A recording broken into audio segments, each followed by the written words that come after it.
जी। आदरणीय दीनदयाल मणि त्रिपाठी जी अपना जी। उद्बोधन देने का कष्ट करेंगे। हम्म, कक्षा में उपस्थित सभी समादरणीय जनों को का अभिवादन है।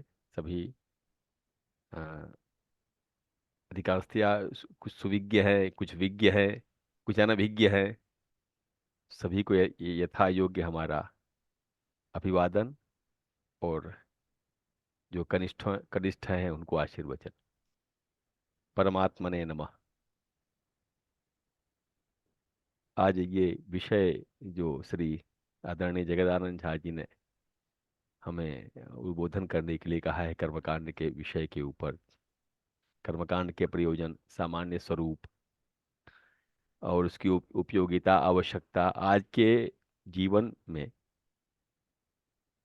कैसे हम करें, धार्मिक कृत्यों का संपादन, उसकी आवश्यकता या महत्व क्या है, ये भी जानना जरूरी है। और आज के दौड़ भाग के समय में समय की अल्पता, दिनचर्या का प्रभाव, या दिनचर्या हमारी ऐसी हो गई है, राजकीय सेवा में अधिकांश लोग या सेवक सेवारत हैं, तो उसमें विडंबना रहती है कार्याधिक्य की या विविध प्रकार के अन्य कार्यों की। किंतु यह आवश्यक है सनातन धर्म में, हमारे यहाँ हम सबको ये आवश्यक है कि हम सनातन धर्म का जो कृत्य है वो हमारे जीवन में आवश्यक अंग के रूप में, स्थान नियत रूप में अवश्य पावे। एक बड़ा महत्वपूर्ण प्रश्न है। हम सब ये देखते हैं कि मैंने म्लेच्छ धर्मों में सबको ये पता है कि वे क्या करें तो वे मुस्लिम या म्लेच्छ धर्म के अनुयायी होंगे। क्योंकि सनातन धर्मानुयायियों हमको ये पता नहीं है कि हमारे लिए कौन कौन से ऐसे कृत्य हैं जो अनिवार्य हैं, और हम जो हैं उसका वो परिचय बनते हैं, या उसके बिना हम वह नहीं हो पाते। क्या है ऐसा जो सनातन धर्मानुयायी वंश में जन्म लेने के बाद भी हमें सनातन धर्म के बोध, उसकी संस्कृति, उसके जीवन मूल्य, उसका जो चरम प्राप्तव्य है, परम श्रेय की प्राप्ति उसको उपलब्ध कराता है। तो उसमें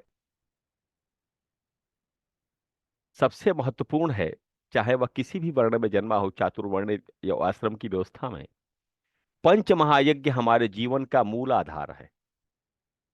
और पंच महायज्ञ में भी जो देव यज्ञ है उसकी इतनी विशदता है कि काम्य के रूप में, या जीवन की आवश्यकताओं के रूप में, या प्रत्येक शुभाशुभ कृत्य के रूप में वह परम अनिवार्य अंग है। किसी भी सभ्यता का निकष उसका कर्मकांड या उसके रिचुअल्स या कर्मकांड होते हैं, हम कैसे संपादित करते हैं, वही उसके विशद विस्तार और उसके प्राप्तव्य की भी सूचना देता है। तो कर्मकांड जो सनातन धर्म का इतना विराट पक्ष है कि वह अल्पज्ञ से लेके सर्वज्ञ तक विविध स्तरों पे वह संपादित होता है। आज कर्मकांड केवल कुछ कामनाओं तक विहित हो गया है कि कुछ कामनाओं की प्रतिपूर्ति हो जाएगी, और उसका स्वरूप आजकल के युग में इतना उथला हो गया है कि कर्मकांड कर्मकांड के स्थान पर वह केवल टोटके जैसा लगने लगा है। कुछ कृत्य करने से इतिश्री हम समझ लेते हैं। इस सब समस्त सृष्टि में आप ये देखते हैं कि एक व्यवस्था का संगीत बह रहा है। सर्वत्र एक व्यवस्था है। उस व्यवस्था को समझे बिना हमें कोई भी उस व्यवस्था का लाभ नहीं मिलता है। यहां तक कि अणु के अंदर एक इलेक्ट्रॉन भी नियम से गतिमान है। हम सहस्त्रों बार विद्युत के प्लग दबाते हैं और कभी भी पंखा या उससे चलने वाले यंत्र मना नहीं करते। क्यों? क्योंकि वो व्यवस्था में सन्नद्ध है। उस व्यवस्था का परिपालन वो बिना किसी नियम को भंग किए करते हैं। इसी प्रकार ऋषियों ने यह देखा अतीन्द्रिय दृष्टि से कि सृष्टि में पदार्थ से लेके प्राणियों तक, जड़ और चेतन, सभी स्थानों में एक व्यवस्था का प्रवाह है, और वह व्यवस्था सतत गतिमान है। उस व्यवस्था में हम उस व्यवस्था को मानव के किस प्रकार अनुकूल पाएं, और किस प्रकार हम अपने जो परम श्रेय है उसको पा सकें, उसके लिए ऋषियों ने क्रियात्मक पक्ष का अनुसंधान किया और उसको यज्ञ या कर्मकांड नाम दिया। दुर्गाचार्य के निरुक्त में मंत्र ब्राह्मणयोर वेद नाम ध्येयम, जो वेद है, कर्मकांड की आधारशिला या भूमि या भवन महाप्रसाद उस वेद पे ही बना है। भगवान वेद ही कर्मकांड का मूल उत्स हैं, स्रोत हैं, गंगोत्री हैं या गोमुख हैं। वेद से कर्मकांड आ- आविर्भूत हुआ है। किस लिए? परम श्रेय की प्राप्ति के लिए। परम श्रेय क्या है? स्वात्म बोध, या मनुष्य के अपने चैतन्य, अपनी शक्तियों का जागरण, और सृष्टि की में परम की प्राप्ति की ओर आने वाले, चाहे हमारे सांसारिक व्यवस्था हो, मानसिक व्यवस्था हो, बौद्धिक व्यवस्था हो, इन समस्त स्तरों पे किस प्रकार हम क्रिया द्वारा, विविध क्रियाओं द्वारा वहां वहां अपने चैतन्य को विकसित कर सके, उन समस्त क्रियाओं को समेकित रूप में कर्मकांड नामक शब्द दिया गया है। वेद में वैदिक जो साहित्य है उसको अगर हम दृष्टिकोण से बांटे तो कर्मकांड, उपासना कांड और ज्ञान कांड के रूप में वह हमें दिखाई देता है। कर्मकांड के भी दो भाग हैं,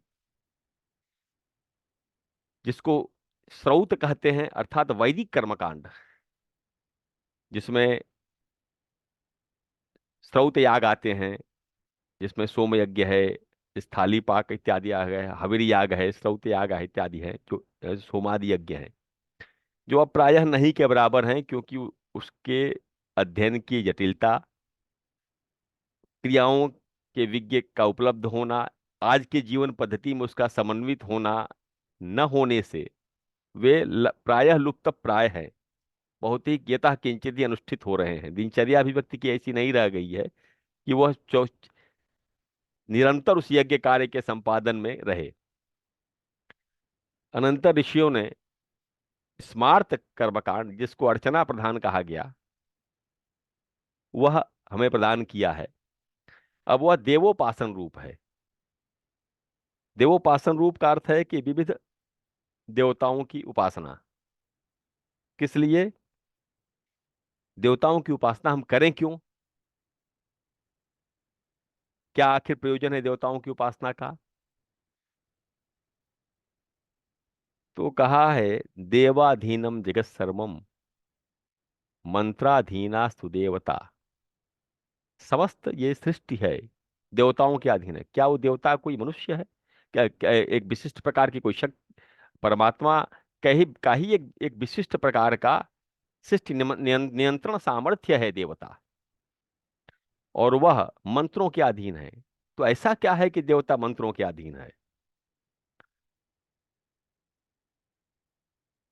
शब्द ब्रह्मवाद एक मंतव्य भारत में दर्शन है। उसके अनुसार कहा है कि शब्द ब्रह्मणि निष्ठाता परम ब्रह्मादि गच्छति। जो शब्द ब्रह्म को जान लेता है वह परम ब्रह्म को उपलब्ध हो जाता है।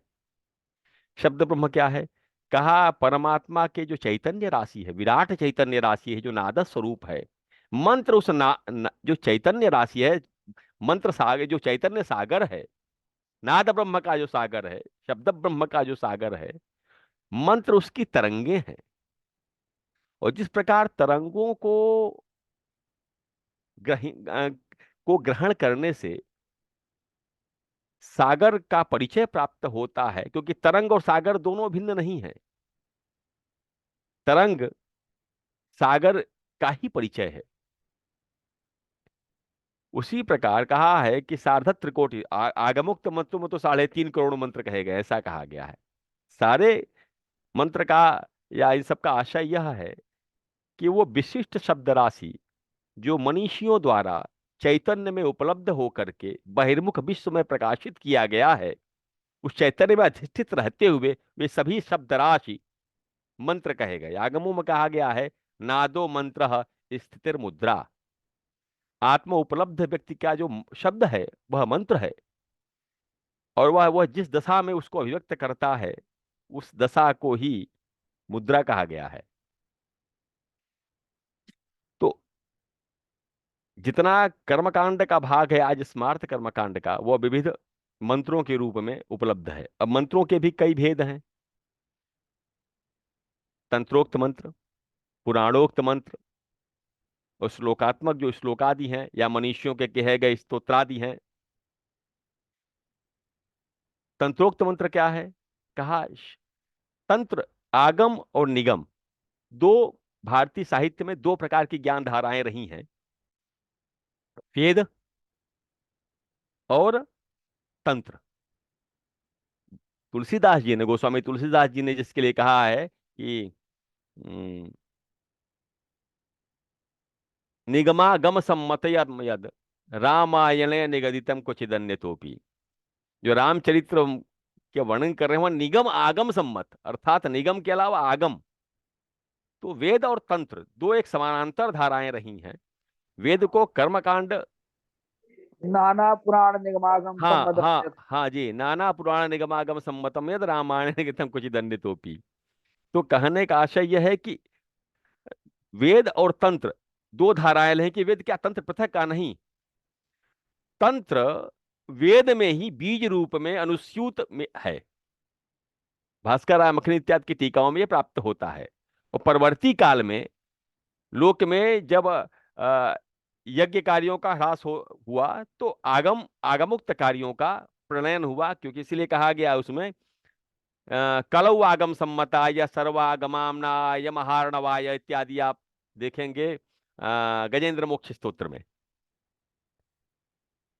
तो आगमुक्त पूजा कलयुग में अत्यंत सर्वोपादेय है और प्रचलित है।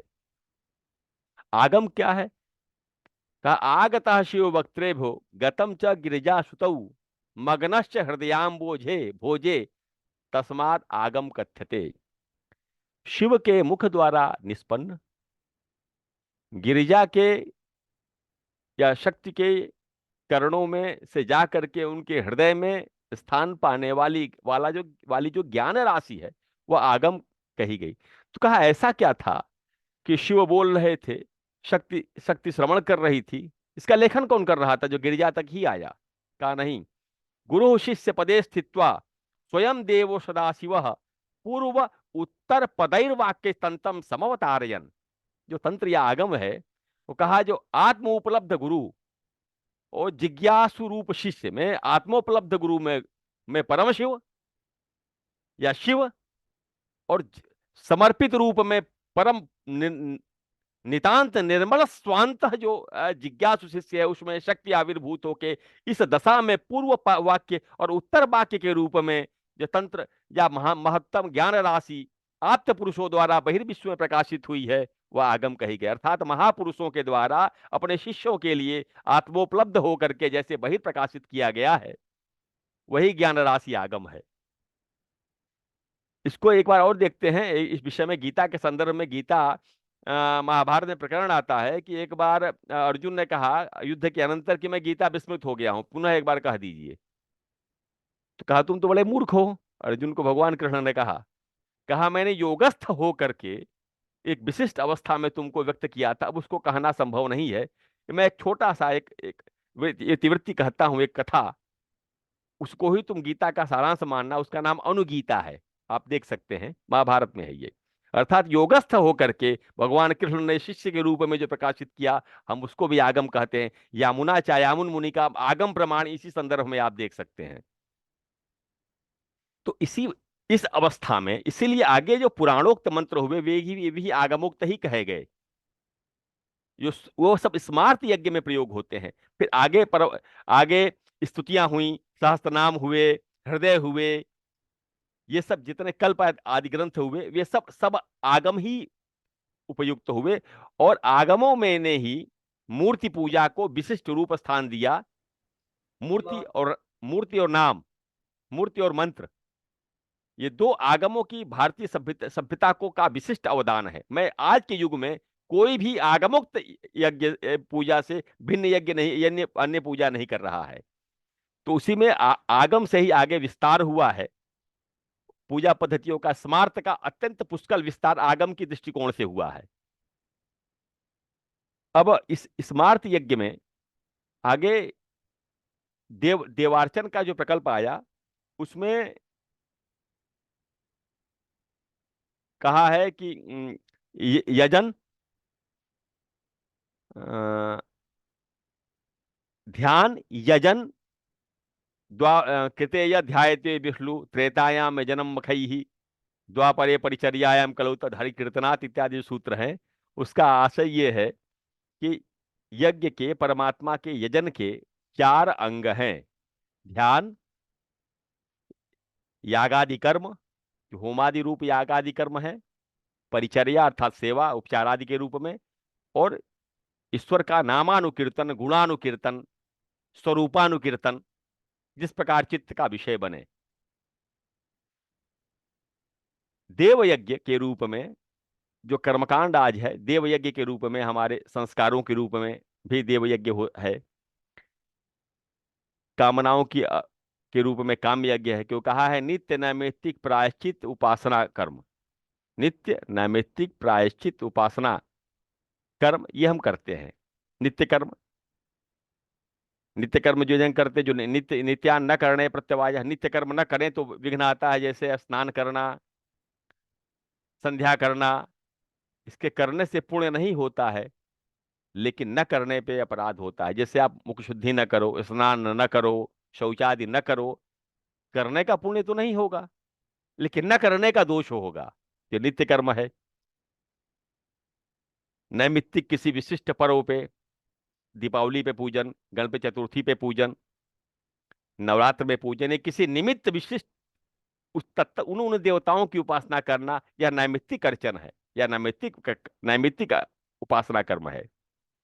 प्रायश्चित कर्म क्या है? हमसे कोई अपराध बन जाए, अशुभ कर्म बन जाए, उनके प्रायश्चित के रूप में जो शास्त्रों में विधान है, तप कर लेना, पुरस्चरण कर लेना, तीर्थ यात्रा कर लेना, उन देवों का कुछ विशिष्ट प्रकार का संकल्प आदि करके व्रतादि पूजन कर लेना, वह प्रायश्चित कर्म है।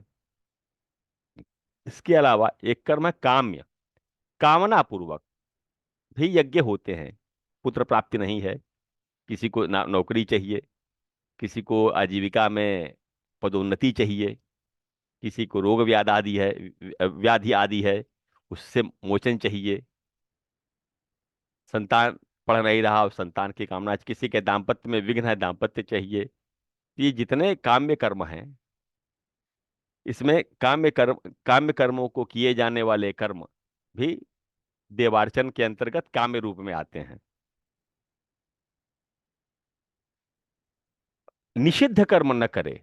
यजन में भी निषिद्ध कर्म होता है। किसी की अनिष्ट के लिए संकल्पना पूर्वक भी अर्चना करना, यह भी कर्मकांड का एक विशिष्ट भाग है, जो लोक में आजकल तंत्र के नाम से वही प्रचलित है। अनिष्ट कारण, मारण, मोहन, उच्चाटन, आकर्षण, स्तंभन, विद्वेषण, पर प्रयोग आदि इत्यादि। तो हम मनुष्यों को कर्मकांड आत्म कल्याणार्थ, लोक अभिवृद्धि, अपने लोक में अभिवृद्धि हेतु, अपने चतुर्दिक सृष्टि को सुंदर बनाने हेतु करना चाहिए। तो किस प्रकार करें? क्या ऐसा कर्मकांड है जो हमें करना चाहिए? और ऐसा कुछ क्या है कि जिसको हम करें सामान्य रूपेण, तो समस्त कर्मकांड ठीक से सम्यक रूपेण संपादित हो जाए, उनकी अर्चना से सभी अर्चना सम्यक रूपेण हो जाए? तो वह है पंचदेवोपासना, जिसमें सभी भारतीय सभ्यता की सारी प्रकार की देवोपासना समेकित रूप में, बीज रूप में विद्यमान है। यदि आप उन पांचों को क्रम से पूजा करते हैं, तो अपने इष्ट का भी स्वरूप उसमें पा लेते हैं, और सभी देवताओं की जो हमारे दिनचर्या में, हमारी कामना में, हमारे यज्ञ के अंगभूत हैं, उन सब की अर्चना हो जाती है। वो है गणपति, शिव, शक्ति, विष्णु और सूर्य। इनकी आराधना से सनातन धर्म की जो समस्त पूजा पद्धति है, समेकित रूप में, चाहे उत्तर हो चाहे दाक्षिणात्य हो, सभी सम्यक रूपेण संपन्न हो जाती है। अब आता है कि हम किसकी उपासना करें। जिस इष्ट की उपासना करते हैं, पांचों को एक समय में तो ध्यान नहीं दे सकते, अंगांगी भाव में उपासना करना है। कोई गणपति की उपासना करता है, कोई हनुमान जी की पूजा करता है, कोई राम की करता है, कोई कृष्ण की करता है, कोई विष्णु की, कोई शक्ति की। तो अब इसको कैसे करें? हाँ, जिसकी आप उपासना करते हैं वह प्रधान देवता है, शेष चार उसके अंगी देवता हो जाते हैं। तो आप अंगी देवताओं का सबसे पहले पूजन, अंग देवताओं का पूजन करिए, और प्रधान देवता अंगी देवता है, उनका विशिष्ट पूजन कीजिए, बाद में कीजिए, अधिक समय तक कीजिए।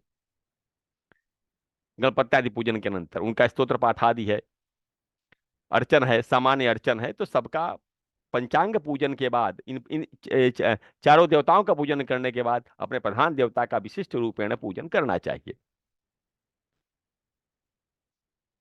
पूजन के रूप में अल्प समय रहे तो पंचोपचार पूजन करे, त्रिउपचार पूजन करे, एक उपचार पूजन कर ले, मात्र प्रणाम कर ले, लेकिन क्रिया विरहित न रहे। अकरणे प्रत्यवाय, न करने पर प्रत्यवाय है, करना जरूर है। क्योंकि आवश्यकता है उस चैतन्य के साथ अपने को संबद्ध करने की। विचार मात्र से देवता से संबंध स्थापित हो जाता है। मंत्र पूर्वक क्रिया करने से उस देवता की चैतन्य राशि से संबंध स्थापित हो जाता है। इसको महायोगी विशुद्धानंद सरस्वती, जो गोपीनाथ कविराज जी के गुरु थे, उन्होंने कहा कि जिस प्रकार किसी विशिष्ट चुंबक को लेने से उसके चतुर्दिक विद्यमान लोहे के कण या लोहे का बुरादा हो, और सब आकर्षित होकर एक विशिष्ट प्रकार की आकृति धारण कर लेता है, वो जबकि वो फैला रहता है, बिखरा रहता है। उसी प्रकार विशिष्ट मंत्र तत्त देवता के ऋषियों से द्वारा प्रोक्त और गुरु द्वारा प्राप्त मंत्र, स्तोत्र, पाठादि जो कुछ है, उसका जप करने से सम्यक रूपेण वह जो उस देवता की चैतन्य राशि की किरणें परम व्योम में, महाचिद व्योम में है, वह आकर्षित होकर के बिंब या पिंड का रूप धारण करती हैं। और उस पिंड के उस अर्चना के समय, उस रूप धारण के समय जिन कामनाओं की हम भावना करते हैं, उस भाव से उस चैतन्य का संबंध होता है, और हमको बाद में बहिर्विश्व में, हमारी चेतना के क्षेत्र में, हमारे भोग के क्षेत्र में, हमारी आवश्यकता के क्षेत्र में वह पदार्थ के रूप में प्रकाशित होता है। तो कर्मकांड का सामान्य जो स्वरूप है वह इन पंचदेवोपासना के रूप में हम सबको अवश्य करनी है। हाँ, जिस इष्ट की उपासना करते हैं, जो राम की उपासना करते हैं, वो विष्णु को प्रधान मान के शेष चारों अंगों का अंगभूत में अर्चना करें। अब कर्मकांड में जो षोडशोपचार पूजन है वो थोड़ा विशेष हो जाता है।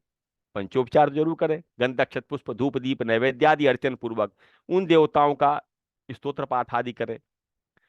पहले अर्चना करना है, अर्चना करने के अंदर अनंतर देवता का मंत्र जपना चाहिए।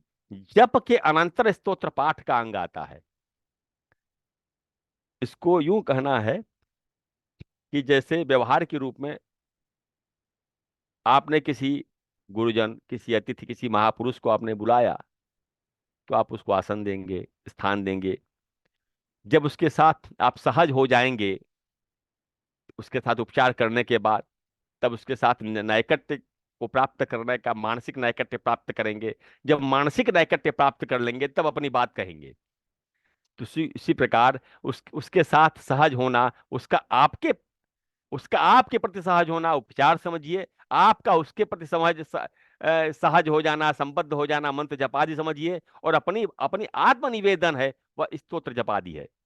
उसके अनंतर देवता का हृदय में विसर्जन करके और कृत्य का संपादन होता है। जगदानंद जी और की विषय में इन लोगों को विषय में कथ्य कथनीय है। जी, अब कर्मकांड के जो विविध प्रकार हैं हाँ। उसके बारे में एक संक्षेप में बता दिया जाए कि कितने प्रकार के कर्मकांड होते हैं, कौन कौन प्रकार हैं। तो अच्छा, इसका ये थोड़ा विस्तार कर्मकांड करने जी। के लिए, कराने के लिए या करने के लिए, किस प्रकार का? करने और कराने, दोनों एक के लिए। विहंगम स्वरूप जो इसका है, जो हाँ। हमारे भारतीय सनातन पद्धति में है, जी जी। उसके लिए अच्छा। जैसा कि आपने अभी कहा कि काम्य कर्म हैं, अब काम्य के भी बहुत होते हैं, हाँ हाँ, वही वही वही। नैमित्तिक भी बहुत हाँ, ढंग के होते जी हैं। जी हाँ, तो जी हाँ, जी इसको हाँ। विस्तारित करने की कृपा करें। जी जी। नैमित्तिक कर्म जो हमारे आज प्रचलित समाज में है, उसमें विविध पर्व हैं। उन पर्वों में जो निमित्त पूर्वक अर्चना होती है, चाहे कामना हो या ना हो। जैसे नवरात्र में हम विशिष्ट प्रकार के भगवती देवी का पूजन करते हैं। रामनवमी में भगवान राम का पूजन है, क्योंकि रामनवमी निमित्त है उसमें। कृष्ण जन्माष्टमी में भगवान कृष्ण निमित्त है। कृष्ण उनका जन्म निमित्त है उनके उत्सव के लिए। शिवरात्रि में शिवार्चन निमित्त है। गणपत्यार्चन में गणपति है तो निमित्त है।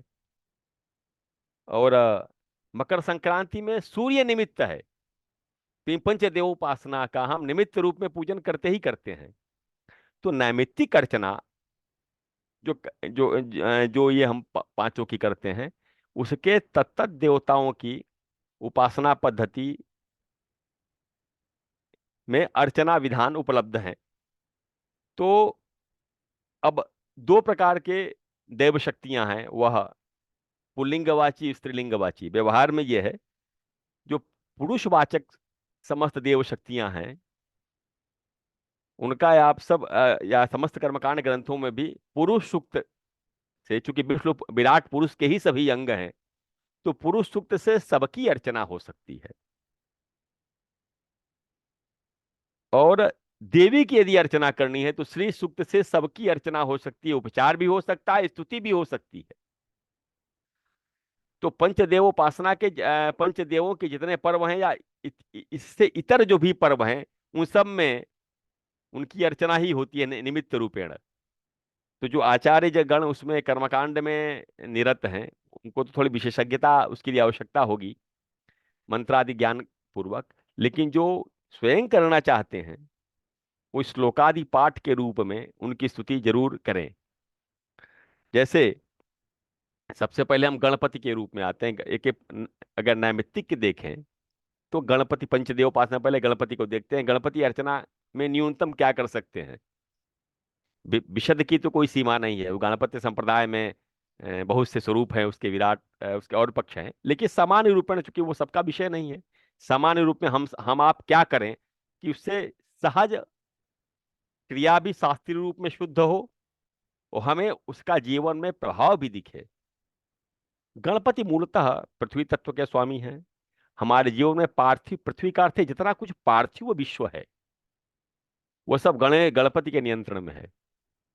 इसलिए कहा है कि पार्थिव विश्व सबसे पहले, क्योंकि इसलिए कि गणपति सबसे पहले प्रथम का जो गणपति का जो स्थान है, सबसे पहले क्यों है? आप भूमि पे ही खड़े होकर के कुछ भी कृत्य करते हैं, धरा का आप कहीं परित्याग नहीं कर सकते। आधार का आधारोधिकरणम, सबसे पहले आधार ही है हमारा।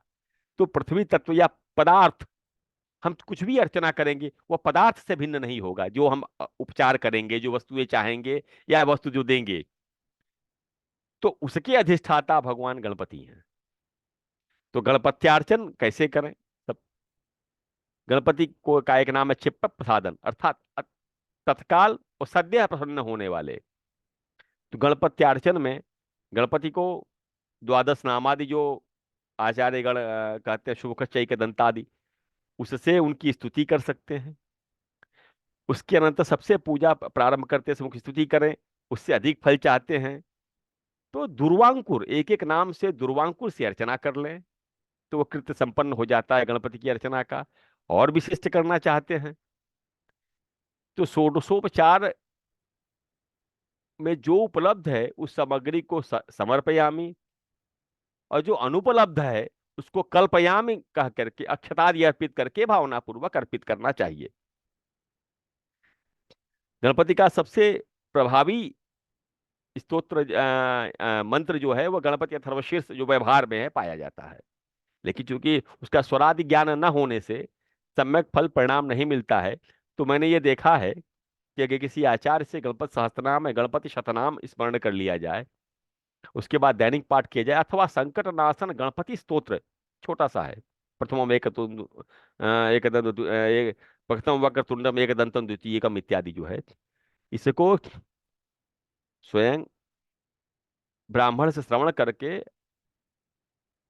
एक 8 पुटकों पे या पत्रों पे लिख करके, और 8 ब्राह्मणों को जो अर्चना करते हैं, बटुकों को जो अध्यायी हो उनको दे करके यदि अर्चना करते हैं तो मैं शर मास में आपको अनुकूलता जीवन में अर्चना की फल की प्राप्ति होती है। यह नैमित्तिक पूजन में गणपति का प्रथम भाग, गणपति अर्चना का सरल उपासना पद्धति। और गणपति अर्चन में आप मोदक है, चीपट है, लाजा है, दुर्वा है, इन सब की अर्चना करके लाभ पा सकते हैं। मैंने दुर्वार्चन से गणपति की अर्चना द्वारा राहु के प्रबलतम प्रकोप को सद्यः शांत होते देखा है। दुर्दांत अवस्था में व्यक्ति पीड़ित, भीत, विकल, नष्ट प्राय व्यक्ति जिसके जीवन में केवल विघ्न ही विघ्न था, सद्यः मुक्त होते देखा है मैंने। लेकिन उसने किसी भी अवस्था में, दुरावस्था में भी उस गणपति की अर्चना का परित्याग नहीं किया। कैसे किया? क्या गणपति का अपार्थिव पूजन उसने दुर्वा से किया। मिट्टी भी नहीं खोजनी है आपको, और दुर्वा भी कहीं नहीं खोजना, सर्वत्र उपलब्ध है। उस प्रकार उसने अर्चना की। और अक्षत भी प्राय मिल ही जाता है, कोई अक्षतहीन तो नहीं हो सकता विश्व में। तो पंचोपचारण से उसने अर्चित किया,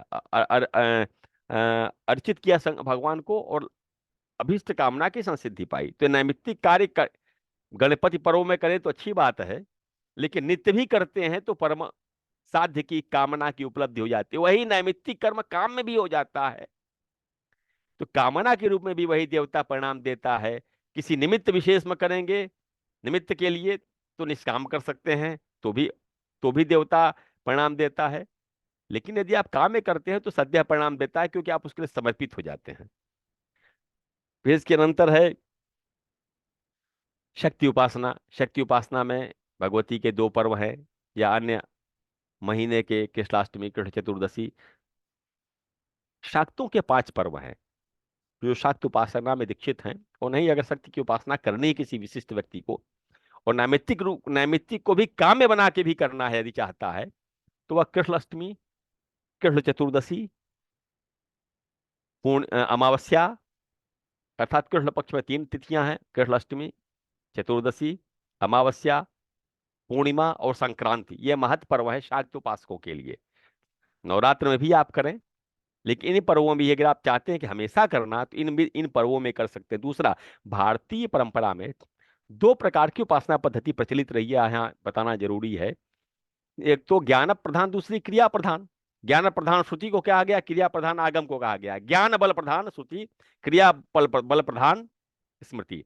इस प्रकार मंत्र भी 2 प्रकार के रहे, वेदोक्त और तंत्रोक्त आगमोक्त। जो स्वर प्रधान मंत्र हैं वो श्रुति के हैं, जो व्यंजन प्रधान मंत्र हैं वह आगम के हैं। स्वर प्रधान तंत्र में स्वर को शिव कहा गया है और व्यंजन को शक्ति कहा गया है। इसीलिए जो शिव प्रधान मंत्र हैं वह वेदोक्त है, जो शक्ति प्रधान मंत्र हैं वो तंत्रोक्त है। इसलिए तंत्र में थोड़ी शक्ति की प्रधानता दिखाई देती है, क्रिया की, बलवत्ता की। तो 2 प्रकार की पद्धतियां भी हैं। 360 अंश हमारे यहाँ एक एक सूर्य एक एक अंश प्रतिदिन चलता है, वो 1 वर्ष बाद पुनः उसी बिंदु पे आ जाता है 360 अंश का। इसलिए हमारा ऋतु परिवर्तन 360 दिन का पूरा संवत्सर चक्र है। तो 360 के 9 विभाजन से 40 खंड हुए। इस प्रकार कुल 40 नवरात्र होते हैं, और 40 के विभाजन से 9 खंड हुए। इस प्रकार 40 दिनों के 9 मंडल होते हैं। 40 दिन की उपासना है, जिसको 1.25 महीना आजकल लोग कहते हैं। 1.25 महीना पूजा नहीं कर, 1.25 महीना प्रचलित तो है, क्रिया नष्ट हो गई है। सपाद मास के अनुष्ठान होते थे, वो शक्ति, उसको मंडल क्रम कहते हैं। और दूसरा होता है नवरात्र क्रम। नवरात्र क्रम में अक्ष पे 360 अंश पे जब ऋतु आती है, और ऋतु अत्यंत सौम्य होती है, तो जब ऋतु अत्यंत सौम्य होती है, उस बीच में 2 पर्व पड़ते हैं, जो 2 नवरात्र पड़ते हैं, उनको वासंतिक और शारदीय नवरात्र कहते हैं। तो वासंतिक और शारदीय नवरात्र वे दो नवरात्र हैं जो अक्ष में एक दूसरे के सामने रहते हैं। ऋतुओं के मध्य में एक शारदीय, एक वासंतिक। जब एक सूर्य का आदान काल है, एक सूर्य का विसर्जन का। आयुर्वेद पढ़िएगा, देखिएगा कि एक आदान काल का प्रारंभ है, एक विसर्जन काल का प्रारंभ है। आदान काल में सूर्य देता है, विसर्जन काल में सूर्य ग्रहण करता है। तो इन दोनों ऋतु संधियों में शरीर के शक्ति का विक्षोभ होने से शरीर रोग की ओर उन्मुख होता है। इसलिए शक्ति की उपासना करके रोगोन्मुक्त, जो शरीर का रोग की रोगोन्मुखता है उसको स्थगित करके शक्ति की अभ्यर्थना करके हम आंतरिक शक्ति का जागरण करते हैं। तो शक्ति की अर्चना में आ, आज सदा से ही शाक्त उपासकों का लोक में सिरमौर ग्रंथ रहा है दुर्गा सप्तशती। दुर्गा सप्तशती एक बृहद ग्रंथ है, 700 श्लोकों का है। उसमें आगे कवच वगैरह कीलक आदि रहस्यत्रय आदि है। वह विशद ग्रंथ सर्वसामान्य के लिए प्रयोजनीय नहीं है। तो शक्ति उपासना के पर्वों में या इन दिनों में कैसे अर्चना करे वह व्यक्ति? तो शास्त्रकारों ने यथा योग्य, यथा क्षमता, यथा सामर्थ्य, यथा समय हर व्यक्ति को उपासना की पद्धति बताई है। जो सर्वसमर्थ रहे वह नित्य विधिवत अर्चना करें, विधिवत अर्चना करके स्तोत्र पाठ आदि करें। जो न कर सके, इतना न कर सके, सप्तशती का पाठ न कर सके, तो कहा है कि एके नवा मध्य में न, रहस्य में देखिएगा, एके नवा मध्य में न नैक नेतर योरिह, वो केवल मध्यम चरित्र का पाठ कर ले, दूसरा तीसरा चौथा अध्याय का। यदि वह भी न कर सके तो देवी सूक्त, जो तंत्रोक्त देवी सूक्त है दुर्गा सप्तशती में, उसका पारायण करते हुए भगवती की अर्चना करें, स्तोत्र जप आदि करें। क्यों? क्योंकि उसी देवी सूक्त के जप से सूरत ने 3 साल में भगवती को का साक्षात्कार किया। कहा देवी सूक्तम परम जपन, देवी सूक्त को जपते हुए रक्त प्रोक्षितादि बलि के द्वारा मूर्ति, मृणमयी मूर्ति बना के अर्चना की थी। वहां देवी सूक्त का विधान प्राप्त होता है। जो वो भी न कर सके तो वो देवी सूक्त के जो प्रथम श्लोक है वही जपे, वो भी मंत्रवत मंत्र तुल्य है। क्योंकि नवाक्षरी मंत्र उपदेश के लिए उपदेश परम आवश्यक है, जो उसके नवाक्षरी मंत्र हैं। दूसरा, नवाक्षरी मंत्र में प्रणव का प्रयोग न किया करें। यद्यप तमाम ग्रंथों में बड़ी विडंबना यह है कि तमाम ग्रंथों में नवार्ण मंत्र के पहले प्रणव का विधान दिया है, जबकि मंत्रोद्धार वाक्यों में, यह रहस्य की बात है कि मंत्रोद्धार वाक्य में प्रणव कहीं नहीं लिखा है। जिन मंत्रों में जितनी संख्या है उतने मंत्रों का विधान उनके उद्धार वाक्य में दिया है। चाहे अष्टाक्षर मंत्र देख लीजिए, चाहे आप द्वादशाक्षर मंत्र देख लीजिए, उनके जो उद्धार वाक्य अर्थात उस मंत्र में कितने अक्षर होते हैं, कौन कौन से वर्ण होंगे, इनका उद्धार वाक्य मिलता है। अब आप देवी, इसका प्रमाण क्या है? कहा देवी अथर्वशीर्ष में ही नवाण मंत्र कविच्य नवाण कोरोना श्यान महदानंद दायक इत्यादि देखिए, वह प्रणव का नाम नहीं है। तो ये जो मंत्र है वो गुरु उपदेश पूर्वक ही नवाक्षरी का ले। श्लोकादि का पाठ सर्वसामान्य आचार्य मात्र से सामान्य उपदेश से भी कर सकता है। तो नित्यार्चन करें भगवती की अर्चना के लिए। भगवती की स्तुति प्रिय है तो पंचोपचारण करके आप स्तुति कर सकते हैं। और विविध पर्वों में कलशादि स्थापित करें। सांवत्सरिक पूजा में उसकी स्थापना करके नैमित्तिक पूजा के रूप में आप कर सकते हैं। इन्हीं को आप, इन जो 5 पर्व मैंने बताए हैं उनमें भी भगवती के अपने घर में अधिष्ठात्री जो देव देवी की प्रतिमा है उनका गंध अक्षत पुष्प धूप दीप नैवेद्यादि से पूजन करके।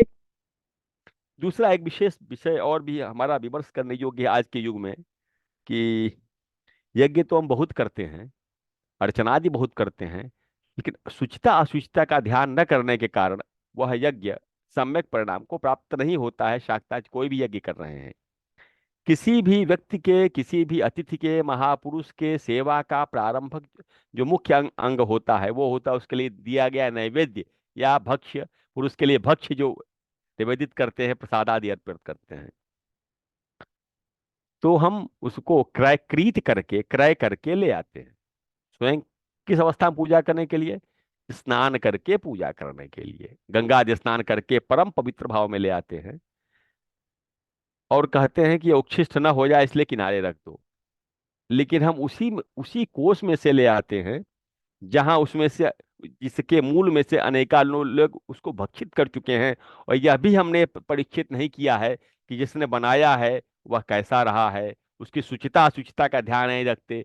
घर में आप पूजा करते हैं तो सब कुछ पवित्र होके बनाते हैं, पवित्र वस्त्र पहन करके नैवेद्य अर्पित बनाते हैं।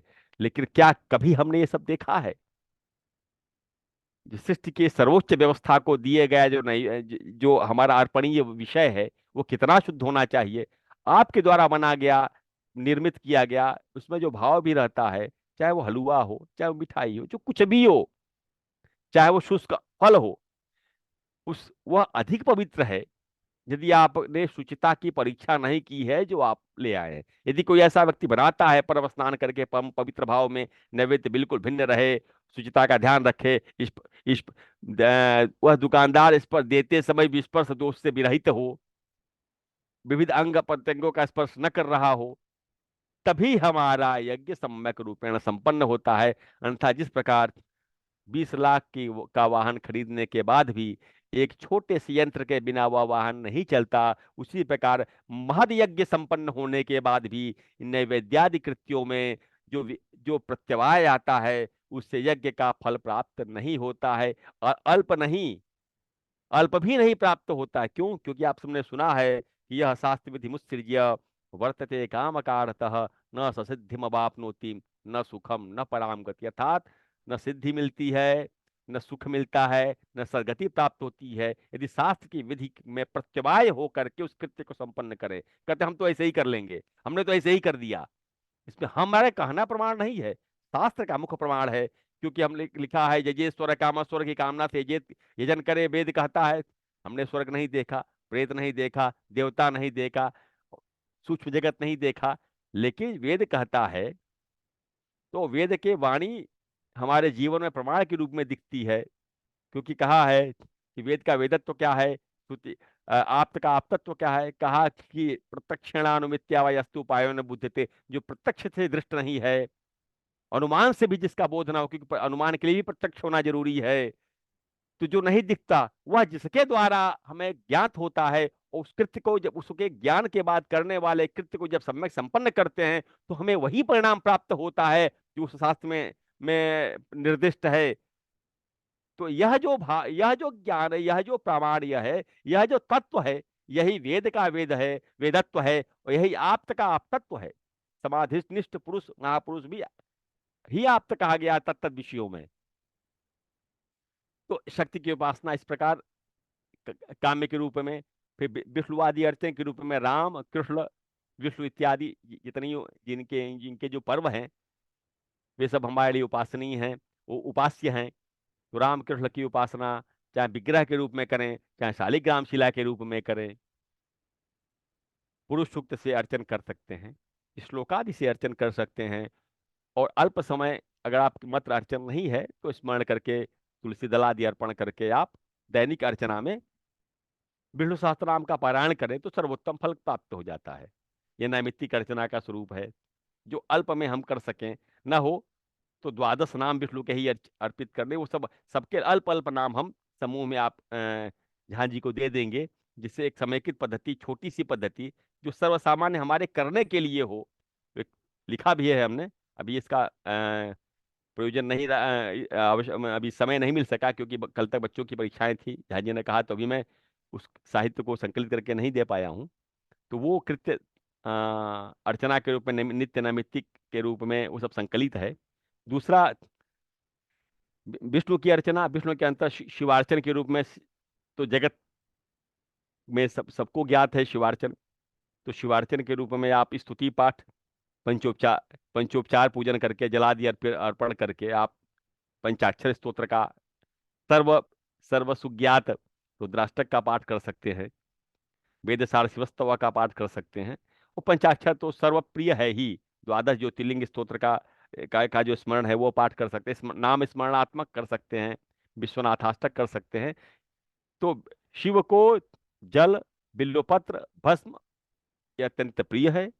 यह जितने शैव गण हैं, लिखा है बिना रुद्राक्षमाल, बिना मालूण, बिना रुद्राक्षमालया बिना भस्म त्रिपुणनाचे शिव शंकर। अर्थात रुद्राक्ष धारण करके, त्रिपुंड लगा करके भगवान शंकर को बिल्वपत्र, गंगाजल और विविध अभिषेक द्रव्यों से अर्चना करने वाला सद्य ही आशुतोष भूत भावन शंकर की कृपा प्राप्त कर लेता है। ये कृत्य है। इसके अनंतर भगवान सूर्य की अर्चना नित्य करने से आरोग्य, भास्कर आदि क्षेत्र आरोग्य की उपलब्धि होती है और झटित रूप में आरोग्य की उपलब्धि होती है। तो यदि जो सूर्य नमस्कार में 12 सूर्य नमस्कार में 12 नाम हैं, उनके द्वारा यदि सामान्य रूपेण प्रातः काल 3 अर्घ्य, सायंकाल 3 अर्घ्य, 2 मध्याह्न में 1 अर्घ्य का विधान है। प्रायः सभी लोग सूर्य अर्घ्य देते हैं सूर्योदय के समय, या जो नहीं देते हैं वो भी जरूर दें। विशिष्ट कामना के लिए रविवार को यदि पंचदश, मैंने एक साधक गुरु से मैंने प्राप्त किया था, पंचदश अर्घ्य यदि देता है तो झटित ही आरोग्यता को, अभिष्ट कामना को प्राप्त कर लेता है। जिसमें द्वादश नाम तो सबको ज्ञात है, 2 उनकी पत्नियों के लिए छाया संज्ञा के लिए और 1 सारथी अरुण के लिए, सब सामान्य पूजन विधान है। इसके बाद ये अर्चना का विधान है, नित्य है, नैमित्तिक भी है। कामना के रूप में भी इन्हीं पूजाओं, इन्हीं अर्चनाओं को अगर काम्य के रूप में करेंगे तो कामना के रूप में उपलब्ध होते हैं। और अब कामना के रूप में कई लोग इस विधान नहीं, जैसे संतान प्राप्ति के लिए, संतान प्राप्ति के लिए शिव की अर्चना आप दुग्धाभिषेक के रूप में भी कर सकते हैं, एक विशिष्ट संख्या में पार्थिव निर्माण के रूप में कर सकते हैं। और वैष्णवाचार्य अगर हैं तो वो संतान गोपाल का जप कर सकते हैं, संतान गोपाल का जप करके प्राप्त कर, स्तोत्र का मंत्र का जप करके अभिष्ट की कामना के प्राप्त कर सकते हैं। और संतान गोपाल स्तोत्र सहज रूप में है, या शैव है तो अभिलाषाष्टक का पाठ करें, वैष्णव है तो संतान गोपाल का जप जप कर सकते हैं। और भगवती की के अर्चक हैं तो वो में का सम्यक रूपेण पारायण करें तो भी संतान लब्धि हो सकती है। कहा ददाति वित्तम पुत्रांच मतिम धर्मे गतिम शुभाम, सम्यक रूपेण अर्चित देवी भक्ति वित्त वित्त धर्म में गति, धर्ममति शुभ गति, जाति वित्तम पुत्रांच, वित्त पुत्र धर्ममति और शुभ गति सभी उपलब्ध करा देती है भगवती। अब इसके अनंतर कुछ और कृत्य आते हैं जो हमारे लिए करणीय है, वो है श्राद्ध कर्म। आज ये बहुत बड़ा विडंबना का विषय है। श्राद्ध भी हमारे कर्मकांड का अनिवार्य और दैनिक रूपेण अंग है। जो पितर कर्म न करके देव कर्म करता है, पितर उसके देव कर्मों को विनष्ट कर देते हैं। मैंने देखा है कि प्रायः गीता में भी यही समस्या आपने देखा है, लुप्त पिंडोदक क्रिया, वर्ण संकर हो जाएंगे लोग, विविध प्रकार के वर्ण के लोग कहेंगे जो जो जो जो कार्य करे वो वही वाला वर्ण वाला है, ब्राह्मण है तो ब्राह्मण वर्ण वाला है, क्षत्रिय कर्म कर क्षत्रिय वर्ण वाला। इस प्रकार के जो तमाम अनेकानेक अपलापादि होते हैं, उसका परिणाम क्या, वर्ण संकरता का आगमन होने पे उन्होंने कहा है कि लुप्त हो जाएगा, पिंडोदक क्रिया लुप्त हो जाएगी, उससे चित्त में अधर्म का आविर्भाव होगा। तो क्या करें, का श्रद्धा पूर्वक किए गए पितरों को अर्पित किए गए जल द्रव्यादि जो दिए जाए उनका नाम श्राद्ध है। श्रद्धया यत् क्रियते तत्श्राद्धम। तो पुत्र की सार्थकता त्रिविध प्रकार से होती है। कहा जीविते वाक्य करणात्, क्षया है भूरी भोजनात्, तथा गया श्राद्धाच त्रिविध पुत्र से पुत्रता। कहा है कि जीवित रहते माता पिता की सारी बात माने, उसके हृदय में कोई आहत लगने वाली बात न करे। यदि कोई वह विपरीत बात भी कर रहा है जो सही नहीं है तो प्रायः प्रयास करे कि मौन का अवलंबन करे। क्षयाहे भूरी भोजनाथ, उसके और दैहिक कर्म को सम्यक रूपेण संपन्न करे और गया श्राद्ध करके उसके पितृलोक से ऊर्ध्वगामी लोक के लिए कृत्य का संपादन करे। यह पुत्र के 3 प्रकार की पुत्रता है। इसलिए श्राद्ध जो है पितरों के रूप में हमारा अनिवार्य जीवन का अनिवार्य अंग है।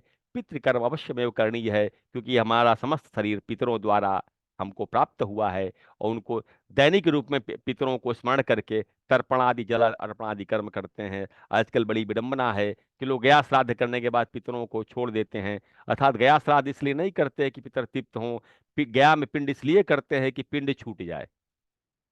ये बड़ी विडंबना है। जबकि गया श्राद्ध के अंतर भी श्राद्ध करना है, क्योंकि कुछ विधान है कि ऊर्ध्व स्थान पे पिंड देने पे अधो स्थान पिंड न दे तो भी श्राद्ध करना चाहिए। पिंड के श्राद्ध के 2 भाग है, पितृ अर्चनादि और पिंडादि। तो अर्चना कर्म तो करे। क्या पितरों के को आवश्यकता हमारी नहीं रही नित्य क्षुधा तृप्ति से? क्या हमको भी उसकी आवश्यकता नहीं रही? हमको उसकी आवश्यकता श्राद्ध अर्चनादि से ही संपन्न होती है। ऊर्ध्वलोक होने पे अधोलोक तभी आते हैं जब उनको मंत्र द्वारा हम विश्व देव का शब्द के साथ बुलाते हैं। तो वो कृत न करने से घर घर में पितर दोष आजकल हो रहा है, प्रेतादि हो रहे हैं। क्यों? पितरों के आगमन से शास्त्रों में कहा है, तज जाति प्रेत यदि बाहर के कुल के आते हैं तो अपने पितरों की कृपा से मार के भगा दिए जाते हैं। दूसरे, पितरों के की कृपा होने से व्यक्ति संतानहीन नहीं होता, व्यक्ति श्रद्धाहीन नहीं होता, व्यक्ति की आजीविका नष्ट नहीं होती, कुल में विग्रह नहीं होते, अकारण अपयश नहीं होता, और कभी कुल में वरिष्ठों का अपमान नहीं होता। ये पितरों की कृपा है। जिनके संतान उनके अपमान कर रही हैं और विशेष मात्रा में जिससे हृदय में विदीर्ण वेदना हो रही है, वह पितरों के कोप के कारण हो रहा है। पितर दोष दो प्रकार के हैं।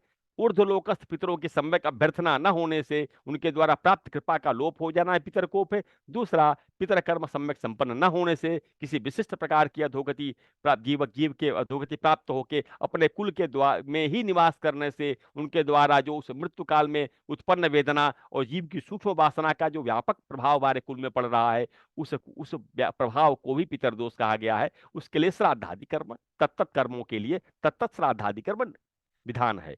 सर्वसामान्य लोगों को इसके लिए नित्य गोग्रास निकालना, पिपीलिका पिपीलिका बलि, गो बलि, श्वान बलि आदि करके थोड़ा सा मैंने एक छोटा सा तर्पण निकाला जो 5 मिनट में दैनिक तर्पण हो जाता है। सामूहिक रूप में लघु तर्पण है, 5 मिनट में संपन्न हो जाएगा। कुल 25-30 तर्पण की विधि का विधान है विविध तीर्थों से। तो इससे क्या है कि पितर जो ऊर्ध्वलोकस्थ पितर हैं, जो नित्य पितरों में नित्य पितर हैं अर्यमा, अर्यमा के बाद जो उनके हमारे जो पितर उस पितरलोक में हैं, वो एक अधिष्ठान है जहां से पितर आते हैं, ऊर्ध्वलोक में चले जाते हैं, नीचे लोक में चले जाते हैं, वहां भी रहते हैं। तो वहां पितर अगर नित्य पितर तृप्त होते हैं तो हमारे सारे पितरों पे उसका प्रभाव पड़ता है। जो प्रेत लोकस्थ पितर हैं, जब प्रेत योनि में पितर हैं, उनकी कृपा से इनके ऊपर भी प्रभाव पड़ता है। हमारे अज्ञात होने पर भी, न जानने पर भी उन तर्पण से उन सबको उपलब्ध होता है। इसलिए नित्य श्राद्ध के रूप में तर्पण अवश्य करना चाहिए। यहां तक कि गया जाने के बाद भी तर्पण करना है। तर्पण मरणांत कृत्य है, मृत्यु पर्यंत करना है। तो श्राद्धादि के रूप में गोग्रास निकाले। जो श्राद्ध आजकल बड़ी विडंबना है कि श्राद्ध करने के रूप में ब्राह्मण लोग बड़ा बड़ा प्रपंच बना देते हैं। नहीं, ऐसा नहीं है। श्राद्ध कर्म अवश्य करे। जो न कर सके, जो भूरी भोजन न कर सके, वो अल्प भोजन करे। कुछ न कर सके तो गोग्रास खिलावे। गोग्रास न कर सके तो घास काट के गाय खिलाए। जिसके पास वह भी न हो, वह गांव के अपने निवास के दक्षिण दिशा में जा करके, जब उसके पास कुछ भी ना हो के कौपिन के अलावा, दोनों हाथों को उठा के दक्षिण दिशा में पितरों के तिरा पितर, दक्षिण दिशा में पितरों का स्थान माना गया है। दक्षिणाभिमुख होकर के गदगद हृदय से अगर कहता है कि हे पितरों, मेरे पास कुछ नहीं है लेकिन मेरे पास अपनी श्रद्धा है, उस श्रद्धा पूर्वक मेरे भावों को ग्रहण करते हुए आप सभी पितृलोकस्थ या द्यूलोकस्थ या अंतरिक्ष लोकस्थ या भूमि स्थानीय जितने पितर हैं, वे हमारी श्रद्धा के साथ वे तृप्त हो जाएं, तो उतने मात्र से तृप्त हो जाते हैं। वायु पुराण आदि में आप देख सकते हैं इनको, गरुड़ पुराण आदि में। तो ये इस प्रकार नित्य नित्य कर्म जो हमारे नित्य करने वाले पंच महायज्ञ हैं, नैमित्तिक कर्म जो विविध पर्वों में होने वाले हैं, और नित्य अर्चना के रूप में या काम्य करा लेंगे तो वही काम्य हमारे पंच महायज्ञ पंचदेवोपासना करेंगे। तो पंचदेव में तत्त देवताओं की अगर विष्णु की उपासना कर रहे हैं तो विष्णु को प्रधान अंग मान के शेष चारों की उपासना पंचोपचारण एकोपचारण प्रणाम पूर्वक भी करके अपने इष्ट की उपासना करें। उनके लिए गणपति के लिए गणपति स्तोत्र है, शक्ति के लिए शक्ति के स्तोत्र है, शिव के लिए शिव स्तोत्र है, रुद्र के लिए रुद्र स्तोत्र है। एक और विषय है, मैंने सर्वसामान्य के लिए शिव रहस्यम नामक ग्रंथ से जो वेद मंत्रों के अधिकारी नहीं या वेद मंत्र का जिनको सम्यक स्वर ज्ञान नहीं है, जो स्वर नहीं पढ़ सकते, तो मंत्र न पढ़े वेद का, उसके उसके लिए पौराणिक मंत्रों का आश्रय लें। तो मैंने आगमोक्त एक विधान बताया है जिसके स्वर सामान्यतया रुद्र के नमक अनुवाक और चमक अनुपाक, या नमक प्रश्न या चमक प्रश्न या नमकाध्याय चमकाध्याय के समान ही इनके स्वर हैं, उससे आप अर्चना करें। मैंने इसका प्रयोग अभी उन्नाव में किया है, एक गांव में, और उसके बड़े विलक्षण परिणाम आए हैं। सामान्य माने सभी जातियों के लोगों ने पार्थिव पूजन पूर्वक वहां मैंने अर्चना कराई है, और वहां उसी अर्चना के प्रभाव से गुरुकुल भी खुलवा दिया है मैंने वहां, और वहां अर्चना के साथ वो सब कार्य चल रहा है। बड़े गांव में दुख कम हो गए, लोगों ने व्यसन बंद कर दिया है, किसी की अकाल मृत्यु इतने दिनों में नहीं हुई है, और रोग व्याधादि मुक्ति मिली। ये परिणाम देखिए, मात्र पौराणिक है, वेद वेद की तो महिमा अनंत है। तो वो भी हम झा जी को उपलब्ध करा देंगे, जिससे आप नित्य अर्चन कर सकते हैं, नित्य स्तुति कर सकते हैं। यहाँ तक कि ब्रह्मांड पुराण में उपलब्ध ललिता सहस्त्रनामम है। ललिता सहस्त्रनामम में लिखा है कि सृष्टि में अब तक का सबसे जो महान असुर था, जिसका नाम भंडासुर था, जिसने त्रिलोकी पे नहीं 80 ब्रह्मांडों पे कब्जा किया था। आप सोच सकते हैं ऐसे भी असुर हुए। महिषासुर आदि तो कुछ नहीं थे उसके सामने, जिसने ब्रह्मांडों यूनिवर्स एक से अधिक ब्रह्मांडों पे कब्जा किया था। आजकल जैसे पिक्चरों में देखते हैं हम लोग, स्टार वार इत्यादि विधियों में के लोग ब्रह्मांडों पे से नियंत्रण कर रहे हैं, अमुक गैलेक्सी। उसी प्रकार ये कल्पना नहीं है। भंडासुर ने 80 ब्रह्मांडों पे कब्जा किया था। कैसे? का गणपति ने उसको यही आगमोक्त रुद्र और का नमक प्रश्न और चमक प्रश्न दिया था। नमकाध्याय चमकाध्याय ये आपको मिलेगा ललिता सहस्त्रनाम के प्रथमाध्याय में। आप देखिएगा, ललिता सहस्त्रनाम नहीं, ललितोपाख्यानम में, ब्रह्मांड पुराण के जो अलग पृथक से है। तो इस प्रकार आप गणपति की स्तुति, शिव की स्तुति नमक चमक से कर सकते हैं लोक के रूप में।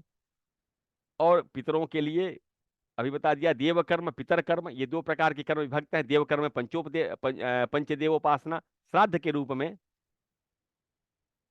नित्य तर्पण कर सकते हैं आप पितरों के लिए, वो भी न कर सके तो पवित्र अपने रसोई में जो भोजन बना हुए उसको पवित्र रखें। उसमें से खा करके भोग नहीं लग सकता, तो उसमें से पवित्र भोजन बना करके उनके लिए अर्पित करने के अनंतर हम उसको सबको प्रदान करें। नारायण। धन्यवाद। जी आपने बहुत ही, आज का व्याख्यान बहुत आपका स्मरणीय है और संग्रहणीय है, इसीलिए मैंने आज का आपका व्याख्यान रिकॉर्ड भी किया है, जी सर, ताकि आने वाले दिनों में इसको सुना जाए और गुना भी जाए। जी सर। आपको अवगत कराना है कि जी चूंकि हमारे पास जो लोग अभी आए हुए हैं इस कक्षा में, जी कर्मकांड और व्याकरण कक्षा है, जी तो जी कर्मकांड के जो ग्रंथ हैं जी उसको समझने के लिए, जी क्योंकि कर्मकांड इतना विशद और व्यापक है, वो संस्कृत भाषा में लिखी है और सभी ग्रंथों का हिंदी में अनुवाद संभव नहीं है, वहाँ बहुत सारे निर्देश भी मिलते हैं। जी जी तो बहुत बड़ी समस्या होती है, हम उन ग्रंथों को नहीं समझ पाते हैं। वो समझ हम में विकसित हो जाए, इसके लिए जो व्याकरण अंश या कोश का अंश है उतना हम समझ लें, इसके लिए एक कक्षा है। और दूसरी बात किया, इसके साथ स्तोत्र ग्रंथों का भी इसमें समावेश किया, क्योंकि कर्मकांड का एक भाग स्तुति भी है। बिल्कुल बिल्कुल। और आपने भी कुछ मार्गदर्शन हमें उन स्तोत्रों के बारे में किया है, मैंने अपने जी संस्कृत भाषी ब्लॉग पर उसका संकलन करके रखा है। जी जी तो अभी स्तोत्र ग्रंथों का, चूंकि वो सरल है, और जो जी सबसे सरल स्तोत्र है आदित्य हृदय स्तोत्र है, जी जी राम रक्षा स्तोत्र है, जी तो उसका थोड़ा अभ्यास कराना शुरू किया है। और जी जी आप जैसे मूर्धन्य मनीषी का बीच बीच में वक्तव्य हम लोगों को सुनने को मिलने को मिलता रहेगा, हमारा भी ज्ञान वर्धन होता है।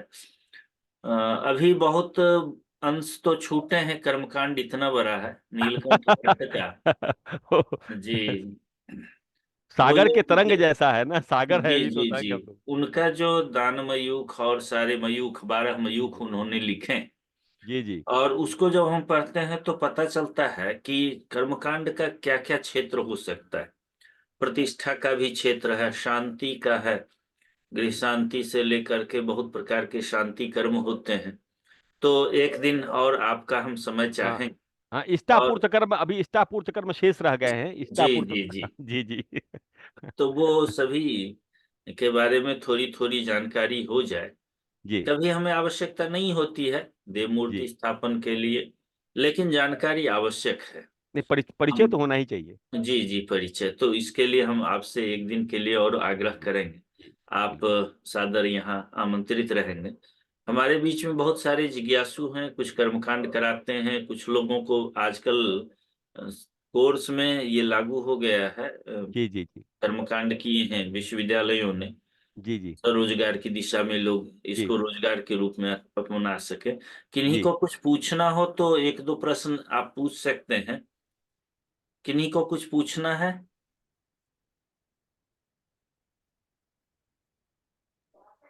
सर वो जो व्रत बोल रहा हूँ, प्रणाम। हाँ जी, वो जो नमामि जी चरम।